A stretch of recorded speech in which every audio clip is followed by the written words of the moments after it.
Hey everybody, welcome back to Creative Differences. I'm Jarrett and this is Humza. We took a little bit of a break, but we're back because it is Game Awards Nominee Day. We Yeah. are a little bit over a month out from the actual show, but today we got the nominees. And this year has been really crazy and a really good year for games. And I just wanted to say, congratulations to all of the people in the studios and the games that were nominated.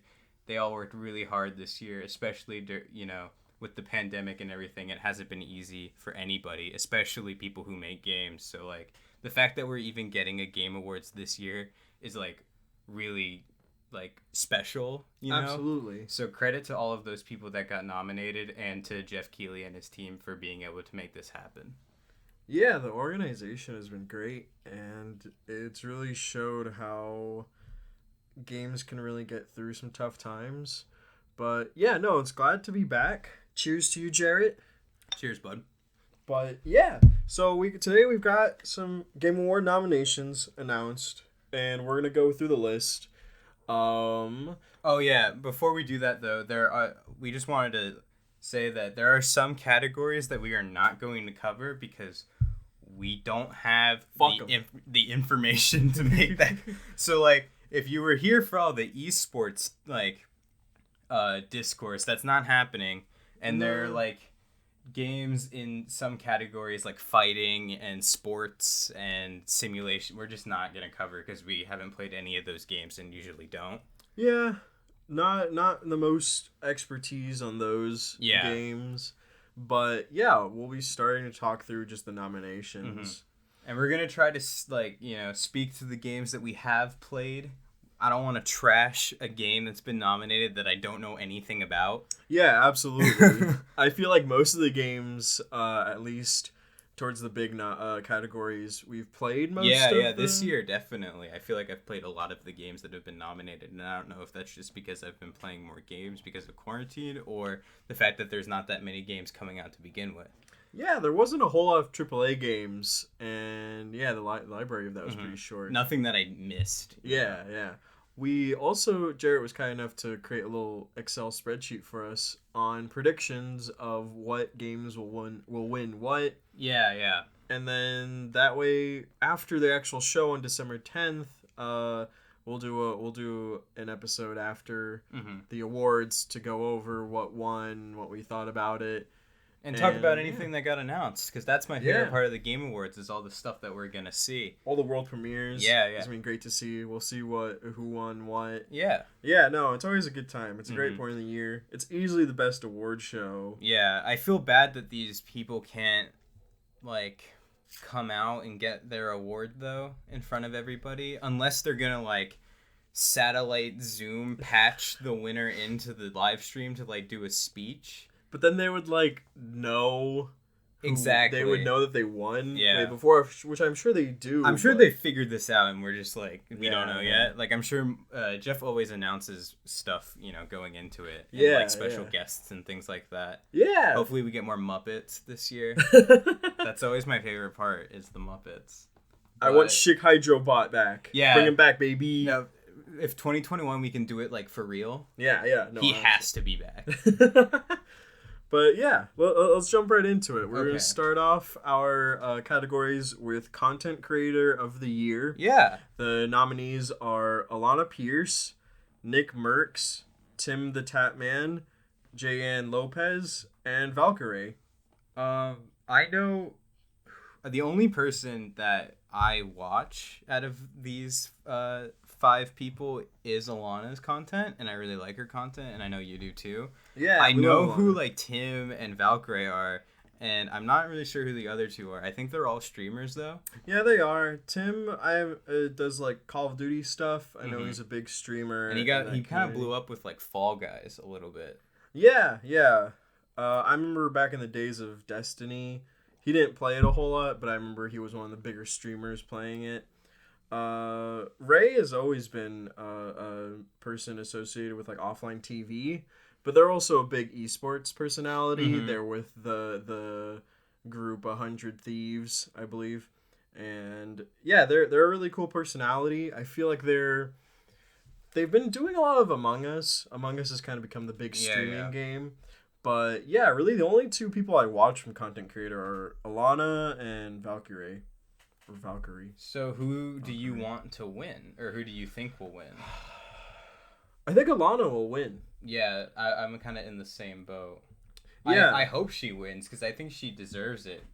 Yeah, I'll be surprised if anyone else gets it. Really, I mean, I would love it if Ray got it. I think that'd be a really cool moment. But I've been way more involved with Alana's content. This is also the first year in a while since they've started doing this award that I actually know some of the people that are nominated and like actually watch their content. So I was like, oh, very present surprise there. Because usually it's like, I don't fucking know. If Alana can become quintessential gamer, that would be so sick. That would complete the circle. If you're a Funhouse Inside Gaming fan from back in the day, it would be the best meme if Alana won and Lawrence did it. Yeah. So moving on from that, we have Best Debut Game. That is going to be Carrion, Mortal Shell, Raji, and Ancient Epic, Roki, and Phasmophobia. I am relatively familiar with like most of these except for Roki. So Carrion is the only one I've actually played, and that game is actually pretty fun. Yeah, what'd you play it on? I played it on PC on Game Pass. Really? Yeah. It's a indie game published by Devolver where it's a Metroidvania, but you are a big monster blob and you're just eating people and like escaping the lab. It's very cool. Is it kind of like an IO game, like a Snake IO or a Garden? No. It's like a Metroid game, but instead of being like Samus and like backtracking all over this map, you're just this big blob monster and you're eating people and getting bigger and you find like different like mutations that like that's cool. Yeah, and you're solving puzzles. It's pretty fun. Yeah. Mortal Shell is a indie game that is a Souls-like game. Yeah.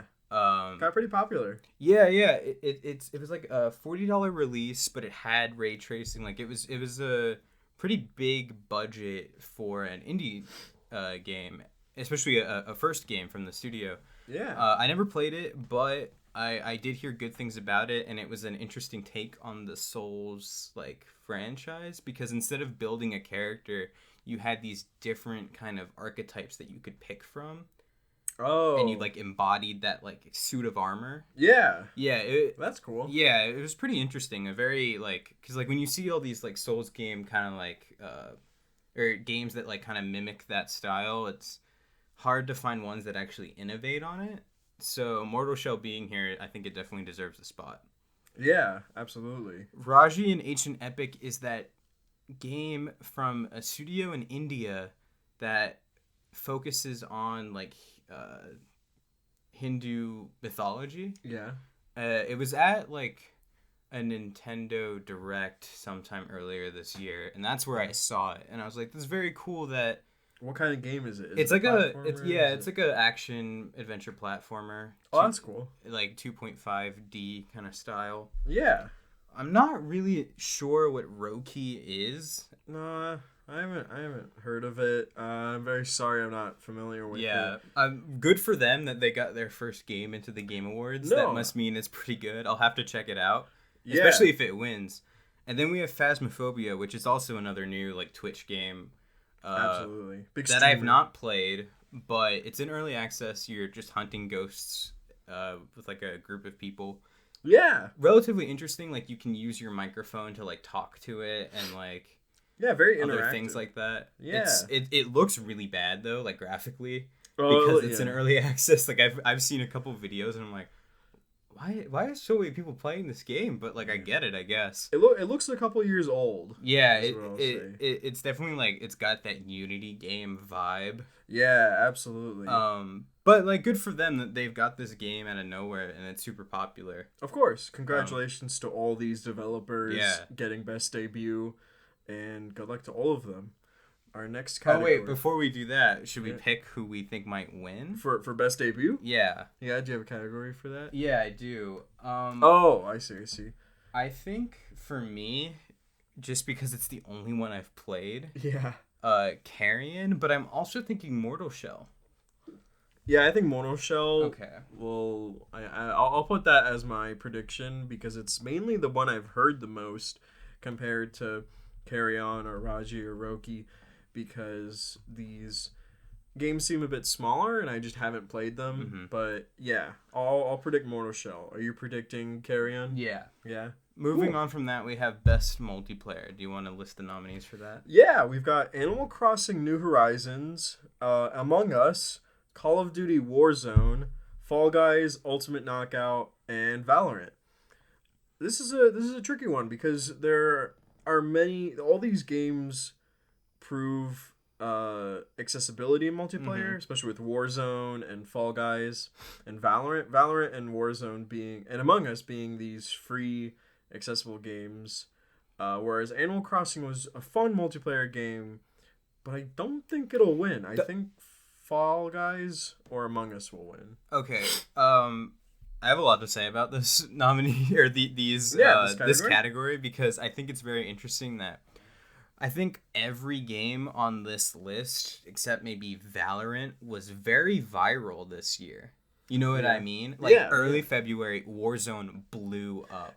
Just because we don't consume Valorant content, don't think it was small. No, it wasn't small. Massive. It was massive for like that Riot community. Yeah. But I mean, like in the terms of like comparing it to how viral all these other games have been, it was definitely a little less on the radar, at least for me. Yeah. But like think about how like Warzone in February like blew up. Yeah. And then March came around and Animal Crossing came out, and that was like all over for like the entire month. Quarantine was happy during then because every morning you would wake up and get the first some rocks. season of Quarantine. Yeah. And then a little after that we got Fall Guys, and then Among Us and Valorant. Like all of these games that had huge presence online this year. Yeah. But if I had to say, Animal Crossing's multiplayer is abysmal. There's nothing you can really do with your friends in that game. Sure, they can come see your island and like, you know, or you can even start an island with a friend, but there's not like, you have to make your own fun in that situation. Yeah. You know what I mean? Yeah. And I think if you're going to judge Animal Crossing from a multiplayer perspective, it's not that great. Nintendo's online platform has always been very Neanderthal in terms of the way it works. They're just a generation or two behind at this point when it comes to online gaming. Everything else is so intuitive, so frictionless that something like Animal Crossing I don't think will get best multiplayer, but that doesn't mean it's a bad game. No, and I think it could contend to be there, but I feel like there's a lot of other games that could have taken its spot. Yeah, I'm not sure what will really win this one, but I'm gonna say Among Us, just because of it's one of the I think its other category is mobile game, so I think it's either gonna win either that or this one. Yeah. I don't think Warzone will win because Warzone is fun, but it's kind of in the back burner, you know. Yeah, it's a Call of Duty game, so its features and its functionality are always kind of these fun action battle royale games. I'm glad that only one of these games is a battle royale. Yeah, because last year and the year before it was only battle royale. But yeah, Valorant I don't think will win, because it feels very similar to Warzone in the aspect of being pretty straightforward. I'm sure that they're very fun games. Oh yeah, I played Valorant for like the first week when everybody was really bad at it until all the CS:GO people who were good at the game like hopped over, you know? The people that have the stamina for those kinds of games are interesting because I can never do it. I can barely play video games sitting down for like more than 2 hours. I don't really I can't do big 20-30 minute matches. Yeah. But yeah. Do we want to mark our picks? Yes. Predictions for me. I'm gonna put Among Us. What are you thinking, Jarrett? I'm thinking if I had to pick from that list, it would probably be either Among Us or Warzone. Yeah. And maybe Valorant, because like just using the multiplayer. You gotta choose one. I know, using multiplayer as like the thing that you're judging these games on. It's like Fall Guys does have multiplayer, but you're not necessarily working together. You know what I mean? Like it's not same with like. Oh, so you're thinking of how it works through cooperation with Yeah, other or just people. like as like a multiplayer Yeah. game. Very know? literally multiplayer. Yeah. So you feel like something like Among Us And Warzone and Valorant, these are all team-based games, and I think if I had to pick from the three, I would. I think Warzone might honestly win. Really? Yeah. That'll be one of the first Call of Duty Game Awards it's gotten in a long time. Yeah, I feel like you're right. It didn't get anything for Modern Warfare. It didn't get anything for like I don't know what was the one before it, like Black Ops 4. Mm-hmm. Cold War is not even on the nominees because it's too late. Yeah. But yeah, no, it's been a long time since a Call of Duty game has even won a Game Award. We are not covering the sports and racing category just because we don't play those kinds of games. But I was very happy to see Tony Hawk's Pro Skater 1 and 2 on that list because I loved my time that I spent with that game, and I hope it wins. That game will probably win. Because out of all of these games, I can't speak for Dirt 5, but like F1 20 or Formula 1 2020, FIFA 21, NBA 2K, I feel like those games are just loaded with microtransactions and just like the same game every year. But Tony Hawk's Pro Skater is an amazing remaster. Like if you want like a textbook definition of how you should remaster a game, it should be something like that. So I hope that they win. It felt like a very good love letter to Tony Hawk and to skateboarding. It's a good legacy to leave behind. We're also not covering Sim and Strategy because we don't really play those games either. I wanted to go to Microsoft Flight Simulator. You think so? Out of all of these games, it's like that one is not a game. You know what I mean? No, shut the fuck up. There's nothing to do. That's not. Shut up. Don't be ignorant. Flight Simulator is fucking fantastic. It's a very technically impressive thing, but like it's no. Don't say there's nothing to do. There's challenges. Like when you play it, it doesn't seem like it, but it's a video game. It's got all kinds of shit. It's very difficult though. Okay, well if they don't win, I'm gonna clown you. I don't know what else would win. I don't want Gears Tactics to win.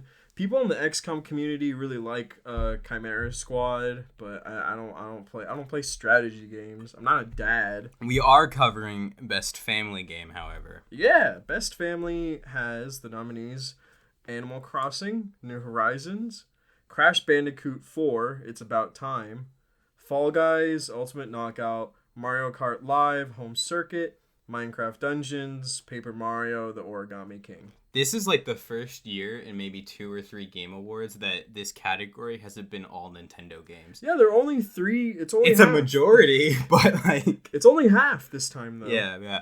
I think if anything, it's probably gonna be Minecraft Dungeons or Animal Crossing.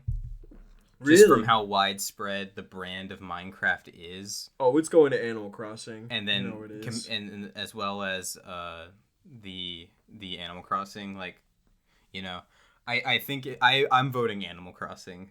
As much as I haven't played Crash 4, I really want to. Yeah. Mario Kart Live Home Circuit looks like a cool toy. Yeah. And then Paper Mario I have not played. I've heard it's a very mixed bag, as the last couple Paper Marios have been. So I'm giving it to Animal Crossing. Are you as well? Yeah, okay. Yeah. Lock me in. That's Humza's lock of the week for Animal Crossing, New Horizons. I just think it's gonna get it. It was commercially successful, critically successful. Mm-hmm. Everyone who yeah. Okay, moving on from there, we have Best Fighting, which we are not covering because we don't play fighting games. I didn't realize there was a One Punch Man game. Doesn't that kind of defeat the purpose? Isn't that? I'll make the rules. I'll make the rules. Moving on to Best RPG. Yeah. We have Final Fantasy VII Remake. I have played. Oh, sorry. I'll let you read the. Genshin Impact, Persona 5 Royale, Wasteland 3, and Yakuza Like a Dragon.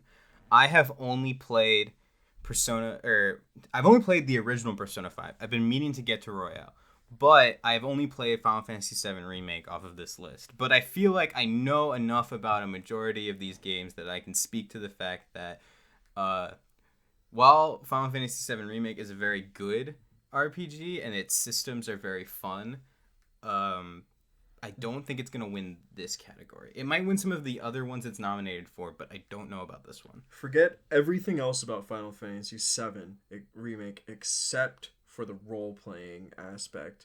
And do you think it's a good enough game to judge it on that? Do you think it's the best one? Do you think that's its best quality? No, because I was gonna get into that. Yeah. I haven't played Genshin Impact just because it's the gacha game and I'm not really interested in it. No, that's not true. It's Breath of the Wild. No, it's a gacha game. No, it looks so fun. I'll play on my iPad. Yeah. And then we have Persona 5 Royale. I'm familiar enough with the original to say that is how you make turn-based. That's a gacha game. This game brought back turn-based RPG like combat. Oh yeah. And Yakuza 7 took a lot of its, because that is also a turn-based game.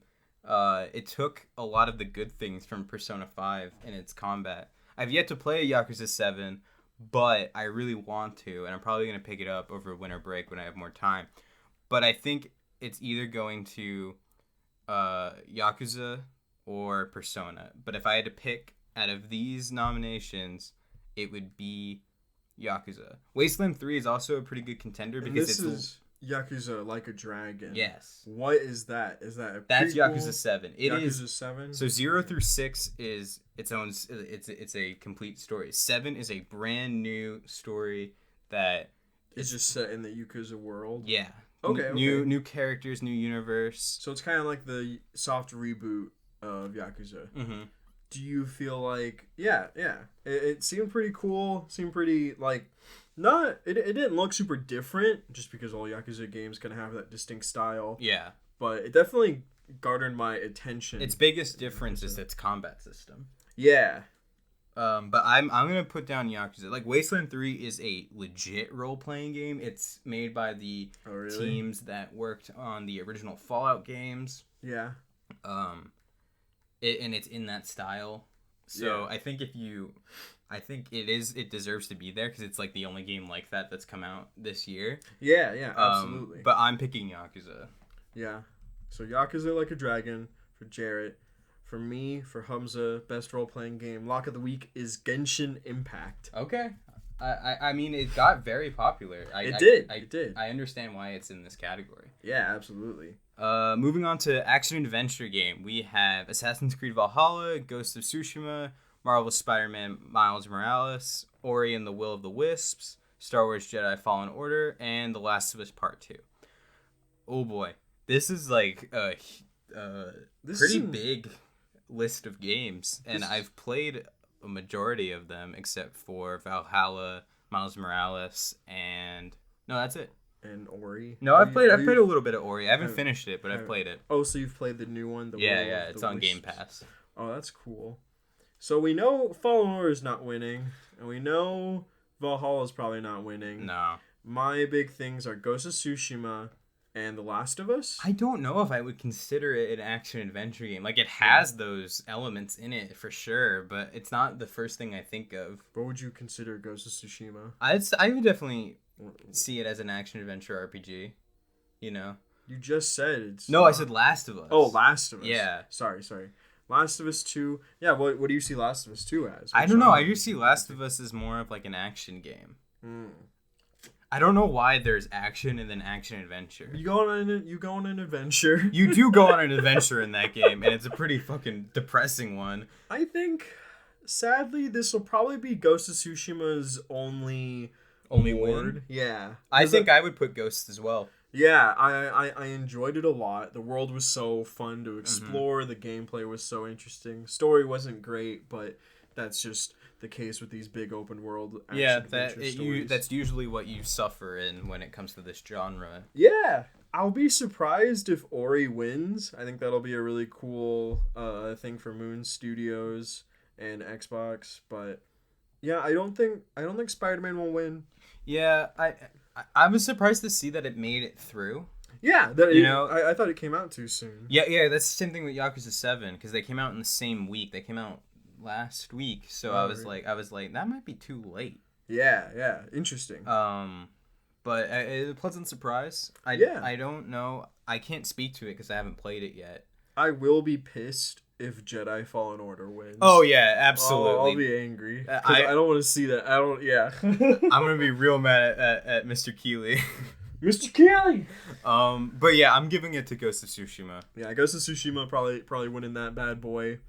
Fun game. I don't remember what else it was nominated for. It's got a couple. Yeah. I'll let you read Best Action. Best Action is Doom Eternal, Hades, Half-Life Alyx, Neo 2, Streets of Rage 4. Okay, so on this list, I have only played Doom and Hades. Yeah, I have yet to play Half-Life Alyx, Neo 2, Streets of Rage 4. These are all definitely action games, though. Yes, they are. I've watched a full Let's Play of Half-Life Alyx, and... Really? It's stressful. Oh, yeah? Like, the combat encounters of that game are definitely, like, action movie level, like, John Wick shit. That's crazy. That's cool, though. Yeah. And Neo 2 is kind of the same way. Very intense Souls combat. Yeah. Streets of Rage 4 is a beat-em-up, so, you know... I think it's a good return for the beat 'em up genre. I haven't played the game, but what I saw of it when it was like coming out, I was very surprised, and it seemed like the people that made it put a lot of love into that game. Yeah. And kind of revitalizing that genre. Yeah, absolutely. But if I had to pick best action in terms of what I've experienced, it would definitely go to Doom. Really? Yeah, the moment to moment like encounters and actions and like action like combat sequences in that game are really intense at some points and like really fun to play through. I 100% at Doom. Really? And even having to replay certain areas over again, I was still having just as much fun. Yeah, it keeps you on your toes. Mm-hmm. It's a really fun game. But Hades does have this too, but the way that the isometric perspective feels a little bit like I'm a little disengaged from the action. Yeah. You know what I mean? Action is an interesting category because it's based around gameplay, and I had so much fun playing Doom Eternal and Hades that I'm not sure which one will really win. I think Hades has so many other nominations that I think it'll definitely clean up elsewhere. Yeah, this category will probably go to Doom Eternal. I'll put that as my lock of the week. Yeah, that's what I'm going to put down too. Doom. Yeah, the next category we have listed is VR. Yeah, VR and AR. We are going to talk about this category even though we both don't own headsets, just because I find VR very interesting, because it's been in the Game Awards for like 2 or 3 years now. Yeah. And I think we're finally getting to the point where the games that are on the VR platform are pretty solid full game experiences. Every day it gets further away from just being like a gimmick. Yeah. I think that... And especially you can see that in all of these nominees. Absolutely. You can see how far the technology's come. I'll let you read them out. Oh, sure. We forgot to do that. Yeah, we've got Dreams, Half-Life Alyx, Marvel's Iron Man VR, Star Wars Squadrons, The Walking Dead, Saint and Sinners. It's going to go to Half-Life Alyx because that is like an innovation of the VR. But all of these games are very much games, and I feel like it's the first time I've been able to say that about VR. Yeah. These games have really shown the utilization of VR, and I think that's what garners, winning that category, is which one utilizes it the best. Half-Life Alyx really blew everyone away. Mm-hmm. Star Wars Squadrons, I know, got good reception for being a great VR title. But yeah, most importantly, I think all these games show that VR is only really gonna get better from here. I think my lock is I'm gonna put Squadrons. Oh really? Yeah. I want to see if Squadrons wins. I'm curious to see if they'll get that award. But Half-Life Alyx will probably get it. Yeah, just from like an innovation perspective, it's definitely Half-Life Alyx for me. Absolutely. And then we have a brand new category this year. We have innovation and accessibility. So the nominees are Assassin's Creed Valhalla, Grounded, Hyperdot, The Last of Us Part 2, and Watch Dogs Legion. I think this is a great category to have because it's something that I think has been a topic in the industry the last couple of years, is how can we make games more accessible for people. And I think I can't speak to all of these games. The only one I can really talk about is Last of Us Part 2, and I'm surprised to see Ubisoft's games this year on this list because I did not know anything about their accessibility like options. So I'm gonna have to look into that. And I'm not really sure about Grounded or Hyperdot either. I've never even heard of Hyperdot. My question with this category is it accessibility in terms of being able to play it, or in terms of once you have it, being able to just use it? Is this for people's that have certain disabilities? It's both. The Yeah. people that even like helped decide these are a community of people that need these accessibility options, like Steven Spawn, who won that award last year. Yeah. Or 2 years ago, I can't remember. I followed him on Twitter ever since then, and he's always he's been a like advocate for accessibility in games and a consultant for a lot of games since he got that award. Absolutely. And I think it's very nice to see 3 AAA games on this list. Yeah, I'm curious, like, what do these games have that makes them accessible? Well, take Last of Us 2 for example. You can completely remap all of the controls. You have all of those different like colorblind options. Oh, that's true. You have all these different options for difficulty and like balancing, and you have all kinds of different types of aid that I don't think I've ever seen in a AAA game before. So it's the aspect of settings and ability in having control over how can we make a game playable for everybody? Yeah, so all of these games just have settings and abilities to where you could have more control over how you play it. Exactly. Okay, that's pretty cool. I don't know which one will win then, because I don't remember anything from Grounded other than that Xbox showcase, nor Hyperdot. But I'll put Last of Us on there. I was very, very like impressed with Last of Us, like seemingly endless accessibility options, especially for a AAA game. You know what I mean? Yeah. These are some of the biggest games of the year, and the fact that they're more accessible is incredible. You know what I mean? I'd never seen anything else like it, and it was really cool because it really showed why not have those settings. Yeah, and they cared, and they put a very like big effort into making them, Yeah, absolutely. So moving on from there, we have community support. Yeah. And that is Apex Legends, Destiny 2, Fall Guys, Fortnite, No Man's Sky, and Valorant. So this is, I guess, coming from the perspective of what game has supported its community the most. Yeah, it's from which game has provided the most communication with members of the community, which one has provided the most the best responses to critiques, the best iterations based around community feedback. Things like that. The things I'm going to cross off. Destiny 2. Fortnite. And that's really it. I feel like those two just got really big. I feel like there hasn't been a lot of... I'm not a part of the Fortnite community, first of all, so I'm not really sure what those guys' and I can't really speak to Apex either, but Destiny 2 always gets nominated for this fucking award, and it always makes me angry because I'm like, yeah, it's there. Do you guys go on the subreddits? Yeah. This category is just do the devs go on the subreddit? So I think Apex, No Man's Sky, and Valorant are probably the contenders of winning. I would say Fall Guys too, because think about how big the Fall Guys community got when the game was blowing up. But I think honestly my pick is No Man's Sky because of, think about the position that game was in when it came out, and like the people that stuck with it, the people that helped it grow into the game that it is now. Absolutely. I'm giving it to No Man's Sky. Yeah, No Man's Sky is probably my pick for that too, just because of how far it's gone and what it's really listened to that people feel the obligation to talk about. It wouldn't have the community that it does if they didn't, interact the way that they have been. Absolutely. Yeah. We're gonna skip mobile. I don't give a fuck. I don't play games on my phone. Like, it's probably gonna be Among Us if I had to pick. You know? Among Us. Call of Duty Mobile was like the biggest mobile game ever made, apparently.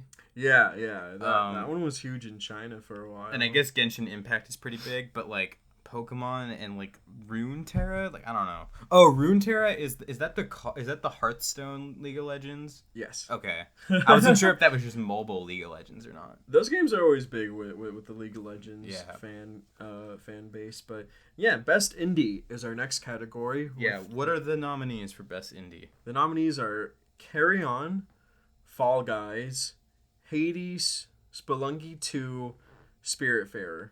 What's cool is I've played every game on this list. Really? Yeah. Oh, what's Spiritfarer? Spiritfarer is a very little cute, touching indie game where the premise is that you are on a boat as this character and her cat, and your job is to talk to these different spirits, or they're not spirits yet. They're different kind of like animal kind of people, and they come on your boat, and you do things for them and take them to where they want to be, until they're ultimately ready to pass on. Oh, what? Yeah, that's cool. It's a very cute little game where you just like, you're going around this world in your boat, and you have all these people on your boat, and you're doing things for them, and you're cooking and you're fishing and you're building little rooms on your boat, and then you're doing their quests and you're learning about them, and ultimately when they're ready to die, you help them. Aww. It's a very sweet exploration of death, and it's in a couple of other categories, and I was very happy to see it there. But moving on from that, we have the Carrion, Fall Guys, Hades, and Spelunky 2. Spelunky 2 is too hard. Yeah. I played like an hour or two of it, and I just couldn't get past like the first couple of levels. It's just too hard. Damn. Dylan worked really hard on it, the guy that makes Spelunky, and I'm very happy for him and the success that he's had, and I'm glad that he's here. Calm down. Hades is just an amazing indie game. Hades has been such a fun game to play these past If couple Hades weeks. gonna win any of its 8 nominations, it's gonna win Best Indie. Yeah, So absolutely. I'm giving it to Hades. You're giving Hades? Put me down for that too. Hades, Okay. best indie game. Best ongoing is our next category. With I know we talked about how it's good that everybody's here and that this is just for fun and that it's our opinions, but I think about how Overwatch has not been on this list for like 2 or 3 years now, and I can't imagine what they're thinking when Destiny 2 was on this list and not them. Like, where did we go wrong? Our categories are Apex Legends, Destiny 2, Call of Duty Warzone, Fortnite, and No Man's Sky. I think No Man's Sky should get this award again. Me too. The sake that it's been nominated really stands true to where it started in terms of in the gaming community, and to just be nominated as best ongoing. When did No Man's Sky come out? Was it 2015? 2016? 2015. 2015? Yeah, man. No, 2016. 2016. Like August 2016. So about 4 years now, Mhm. and it's still on here. It's best ongoing. People really like it. I think it's just completely changed. Yeah. And like Fortnite and Apex and are like, they've been going strong and they still are, but like I'm thinking about this category in the substance of how has it evolved since its release date. And I don't think any game on this list has done that substantially except for No Man's Sky. Yeah. And like they work really hard on all these updates, and they have a community and people are constantly playing. But like think about like Apex and Fortnite and Warzone. It's like every season, you get a couple of different like little game modes and like tweaks, and mostly it's just new skins and things like that. It's just different seasons, battle passes. But like if you look at each No Man's Sky update, they fundamentally change how this game works. Yeah. And I think that it's an amazing feat of like everybody loves a comeback story, Yeah, everyone loves the underdog. But definitely, I think that's a very good observation, Jarrett, that you need to look at where the game started at and where it is now. And Apex, Fortnite, Warzone, they all are very similar to where they started. Of course, you've got different seasons, but No Man's Sky is really shown. Yeah. But yeah. Next we have Games for Impact, and that is like their award for games that like have a very good message behind them. Yeah, they have a very powerful story to and tell. It's usually games that I've never heard of before. Yeah. But this year I was actually pretty familiar. I had only played Spiritfarer, but I remember hearing about Kentucky Route Zero. Let's talk about the nominees. Oh yeah, so we have If Found, Kentucky Route Zero, Spiritfarer, Tell Me Why, and Through the Darkest of Times. I believe that Tell Me Why is the same studio from Life is Strange. Yeah. When are we getting that dinosaur PS5 game? When are we getting that Life is Strange bullshit? The high school thing. I don't know. I honestly want to look into all of the other nominees and see what they're about because I'm honestly not so sure. There's always at least one game in this category where I genuinely am like, that seems very deserving. Yeah, like that Dragon Cancer a couple of years ago. Yeah. Games like that definitely deserve this award, especially because these games are kind of the ones that explore things all of these other games don't really talk about. No, these games always try to push the artistic foundry of gaming, and it's always nice to at least see the category and the nominees. I definitely will be looking into the rest of these games. I might not play them all, but I at least want to hear what they're about. Yeah, absolutely. I'm curious what this If Found game is and what Kentucky Route Zero is, but yeah, I think my lock of the week, I think I'll just put Spiritfarer. Mm-hmm. I really like the message behind Spiritfarer, and the game is really fun to play. Yeah, these games always prove that there's something special in gaming, and I always love it. Best performance is our next category. Who are the nominees? The nominees are Ashley Johnson as Ellie, The Last of Us Part 2, Laura Bailey as Abby, The Last of Us Part 2, Daisuke Tsuji as Jin Sakai, Ghost of Tsushima, Logan Cunningham as Hades in Hades, Nadi Jeter as Miles Morales, Marvel Spider-Man Miles Morales. Yeah, you got it. I can't wait to be mad drunk and listening to the nomination for that. I was very surprised by this list because I knew like Ashley Johnson, Laura Bailey, and Daisuke would be here. But I was surprised to see the voice actor for Hades and the voice actor for Miles. Absolutely. The Spider-Man last year was nominated. It's nice to see him get... I haven't played Miles at all. I would if I had a PS5. Yeah, that's what I'm honestly saving for it. I'm saving Miles for the PS5. I could easily buy it and play it on PS4 right now, but I want to see it the way that they want me to see it. The PS4 can't load the 10 trillion triangles. Exactly. Jarrett... I was also very, very happy to see like the diversity in this category. Yeah, you know? Yeah, absolutely. I it's very nice to see. I think though it'll probably go to Ashley Johnson. Really? As Ellie. I think Laura Bailey. You think Laura Bailey? Yeah. All right, let's talk about it. What did you feel from Laura Bailey's performance? Laura Bailey had like a very intense and hard to like I can't imagine what it was like having to like bring this character to life based on how the game frames the story and the narrative. Yeah. You know what I mean? Like, how do you sell us on Abby? Yeah, and how do you bring that character, like all of her hatred, all of her, emotions, and like, that like the like sort of redemption arc that she goes through, like bringing all of that to life feels like a very intense kind of performance that took a lot to like put all together. And I honestly think that that's why it should be Laura Bailey. Ashley Johnson did a phenomenal job too as Ellie, but I think Laura Bailey just took it a little bit further. Yeah, do you think she brought something more to the table? What was a scene in The Last of Us Part 2 that you really felt was a highlight of her performance? Honestly, it was was it one of the flashbacks? No. It was the whole sequence of going through the burning Whisper people camp. Oh yeah.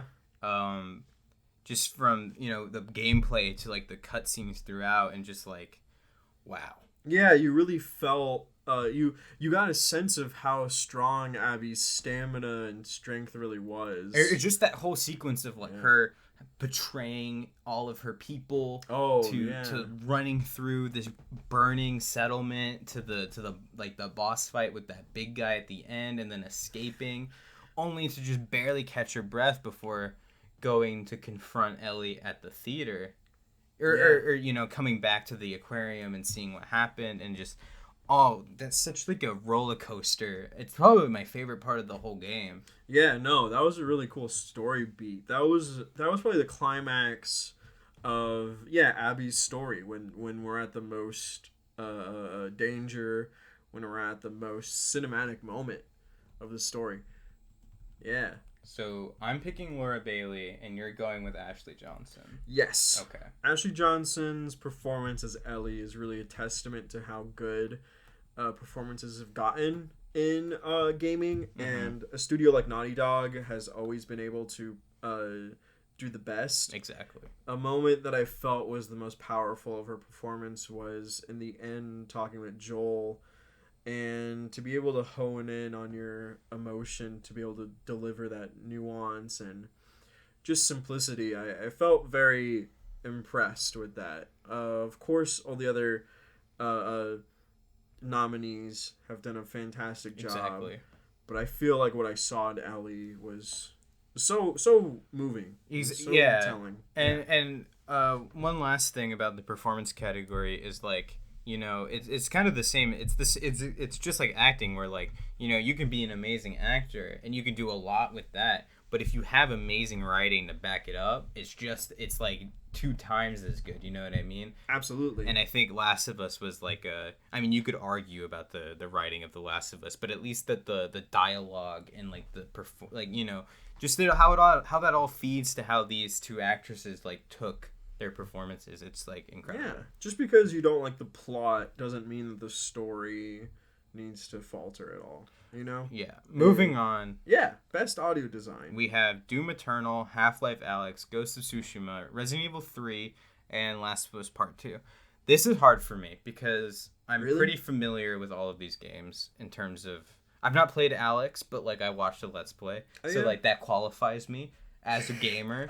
You've basically played it. Yeah, Jarrett. I'm not spending $1,000 to play that game, but I'll watch it. Yeah. I think from an audio standpoint, though, like the guns in Doom are so crunchy, and like the goop when you slice open demons, and like the experience of being in VR and taking all the audio design from Half-Life Alyx into consideration is a pretty cool feat. Yeah. The Ghost of Tsushima, like, environmental sounds and how that tells you what to do and where to go is very cool. Resident Evil 3, cool zombie stuff, as usual. Yeah. This is its only category, I think. Very satisfying with the locks and the dedicated, animations for that. And then we have Last of Us Part 2. Last of Us Part 2's sound design made me play the whole game with headphones on. Absolutely. It's that good. Oh man, see, there's something that is what separates the difference between games and movies, and that is action with gun sounds. With movies, it's impossible to get accurate gunshot sounds because you can't actually shoot a gun. There's nothing in it. And Last of Us has the liberty of being able to use actual gun noises with actual impact noises. And everything felt so satisfying with the gameplay and with the sound design of just everything felt so visceral and real. Your environment, it was so immersive. It was a level of audio design that I had never really seen in a game before. I was blown away in last year's Modern Warfare, but Last of Us Part 2 really stepped it up a notch and proved itself worthwhile. So my lock of the week for that is going to be Last of Us Part 2 for best audio design. Yep. Moving on to score and music, we have Doom Eternal, composed by Mick Gordon, Final Fantasy VII Remake, composed by, I don't do wanna, it.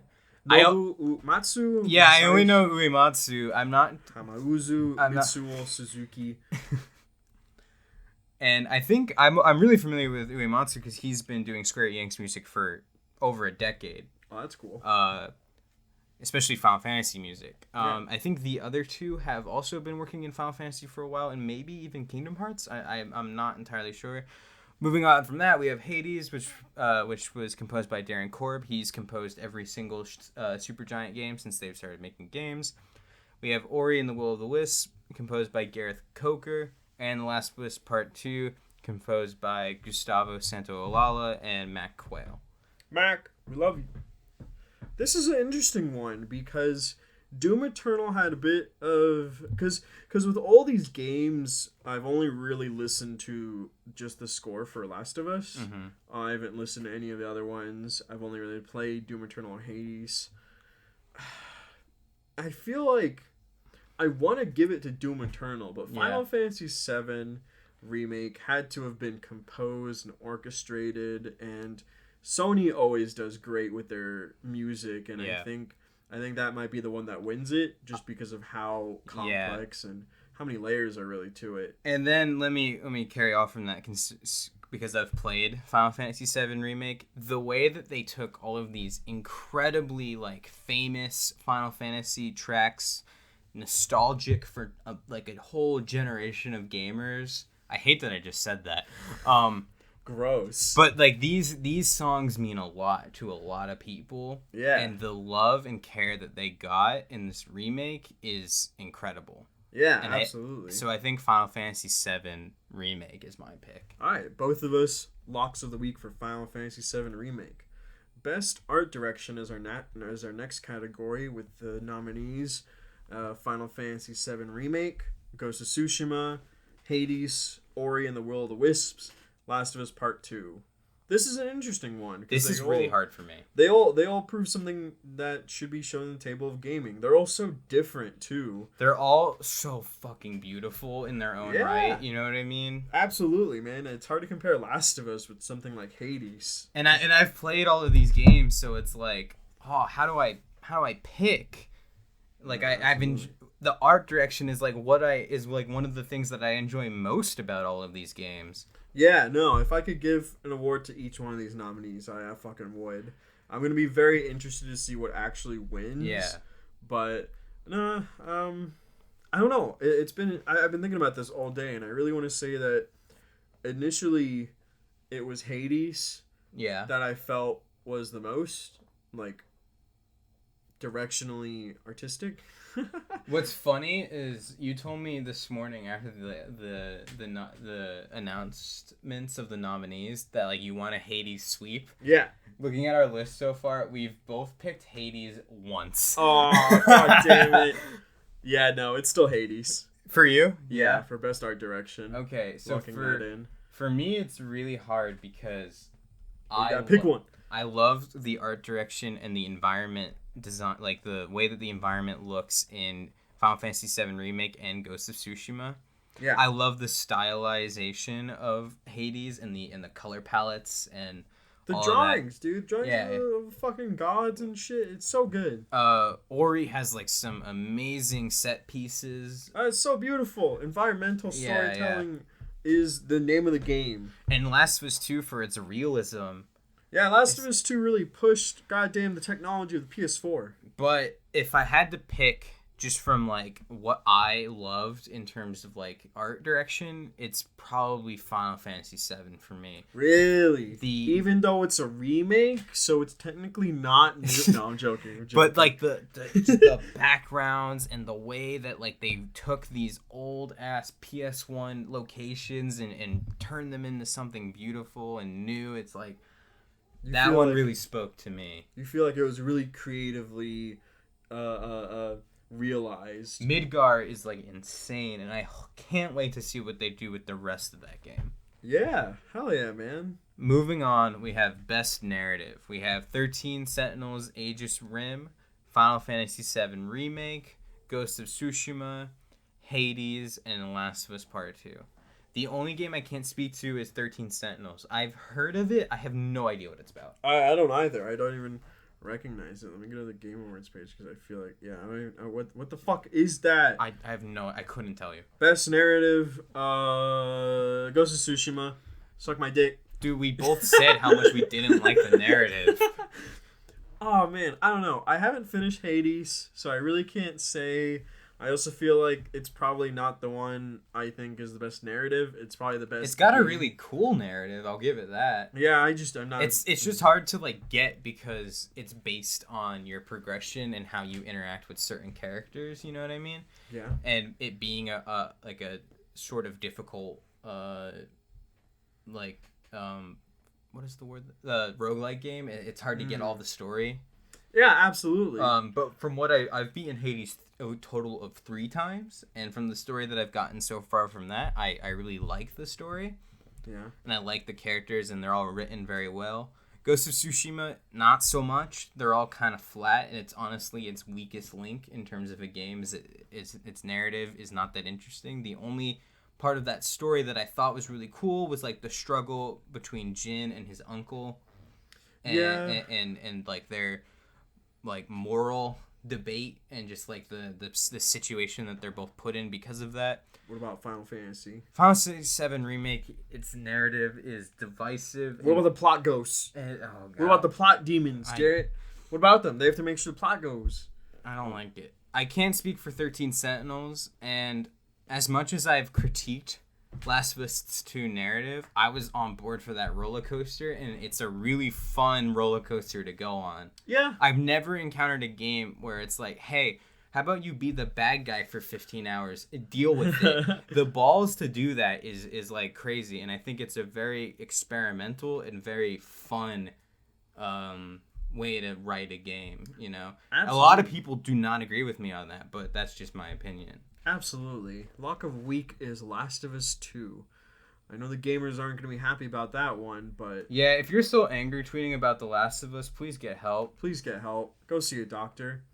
Best Game Direction is our next category, with the nominees as Final Fantasy VII Remake, Ghost of Tsushima, Hades, Half-Life Alyx, and Last of Us Part 2. So game direction is an interesting category because it's specifically talking about the innovations of game design in these games. Yeah, what was done efficiently, innovatively, and entertaining. And I think all of these games have innovated the genres that they are in to a very interesting degree. You know what I mean? Games have gotten so good. It's hard to pick up a new game and not have fun with it. Yeah. Because I've only I've only played Ghost of Tsushima, Hades, Last of Us, but when I first booted up all those games, I had fun up until I finished them. Yeah. I don't think they were bad in any retrospect of game. Because you're just direction. a consumer. I'm just a sheep, man. Yeah. I'll just consume You're whatever. a Sony shill. Dude, if Call of Duty was on that, I would put it on there because that's just how I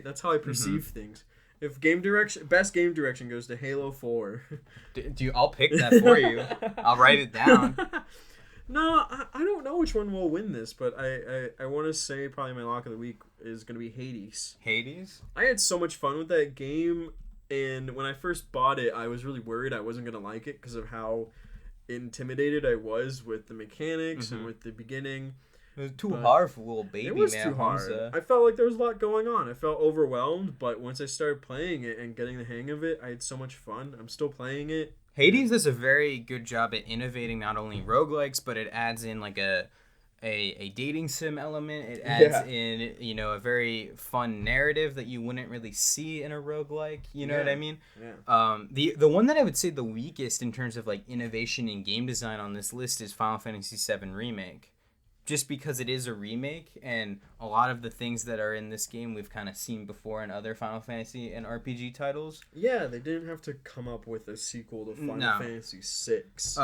You know, Ghost of Tsushima innovates the open world genre quite a bit. Yeah. In terms of like Probably letting the environment guide you. Yeah, one of the fastest and most fun open world games I've played all year. Yeah, I have open world fatigue, and nothing will ever be as good as Breath of the Wild for me. So I was pleasantly surprised by how much I enjoyed the open world game design of Ghost of Tsushima. Ghost of Tsushima works with it works in the favor of the gamer. Yeah.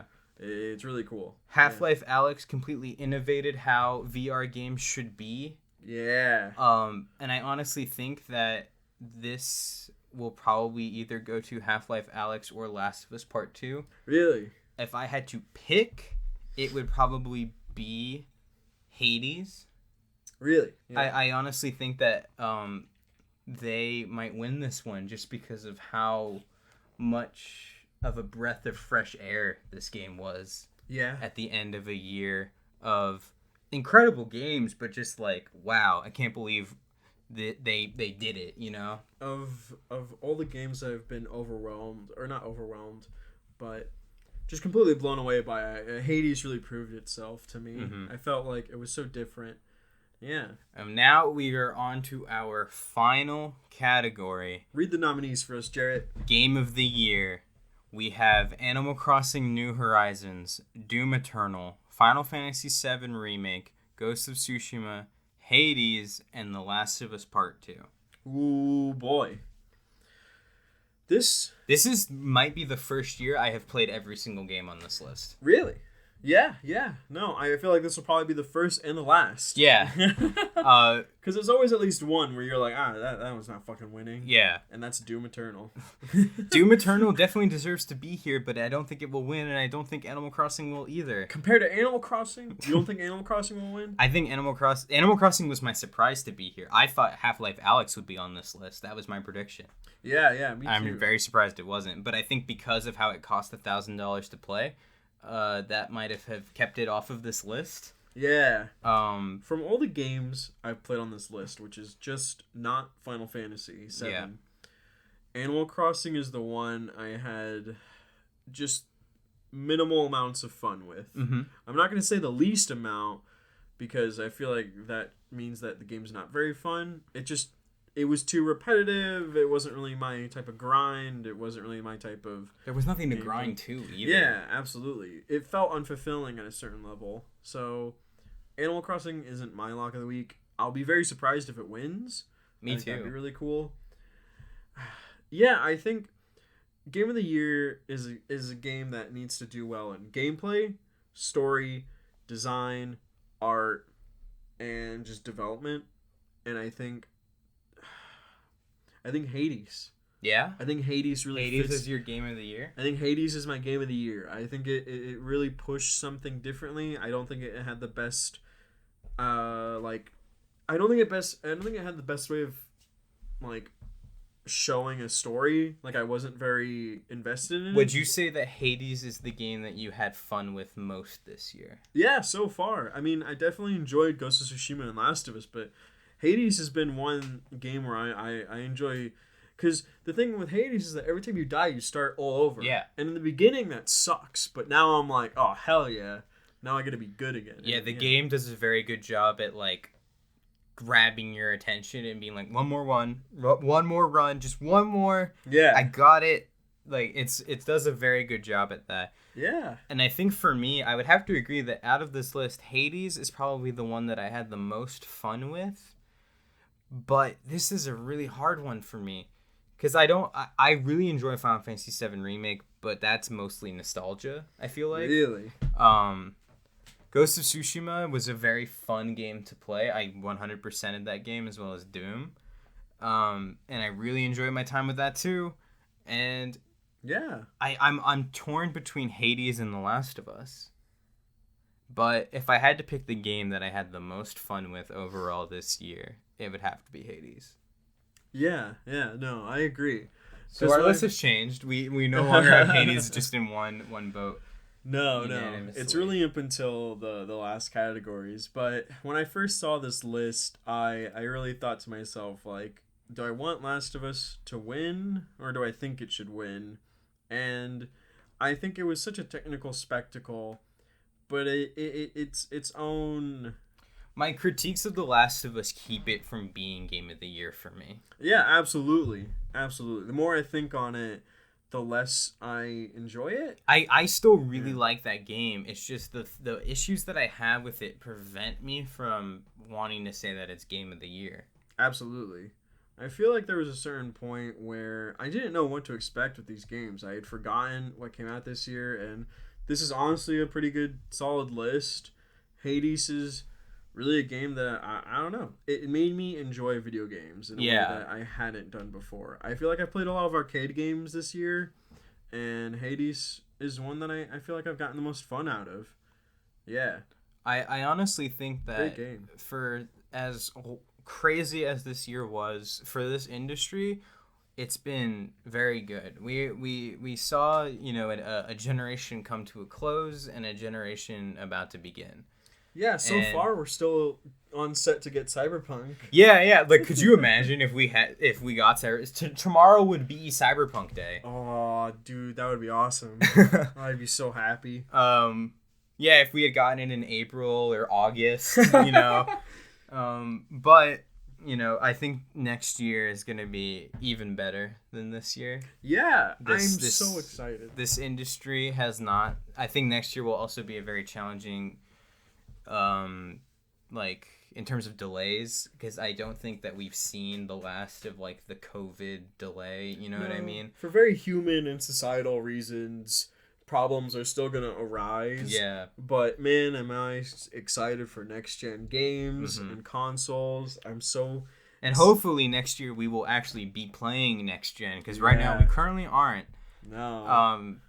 Well, we will. It's not, the PS5's not going anywhere. No. If anything, I'm waiting for it to just be there, because I don't want to fight for one.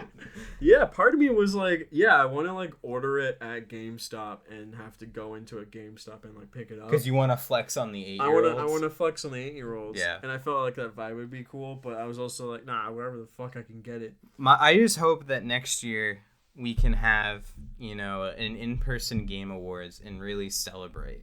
Because Game Awards season is like my favorite season. This is our 3rd Game Awards together, and I think we're gonna have a really good time this year. It's gonna be so fun. Our game, we've played so many of these. I feel like this is the one where you know those memes of like boys discussing boobs and they're all just like in like gym shorts, but then it's like boys discussing monkey memes and they're all wearing like a full 3-piece suit and they have laptops. And so that's us this year, because we've played all of these games. No. Now we are the experienced individuals. Congratulations to all of these nominees and all the developers. Everyone who put their heart. Everybody worked really hard this year. It's been a testament of time and ability. And my kind of final thoughts are just to be really excited to see where this goes. And I'm even more excited about what we're gonna see. On December 10th. World premieres. We'll get Elden Ring. Elden Ring's gonna be there, dude. Like, it has to be. Well, we may get some more PS5 titles. Yeah. We may get some more Xbox titles. Maybe a little bit of a... just kidding. They already confirmed that Halo will not be at the Game Awards. But they said we're getting a full update sometime soon, so that's cool. But yeah. Thanks for listening, everybody. This has been fun. We'll see you on the other side of this thing. Goodbye. Goodbye.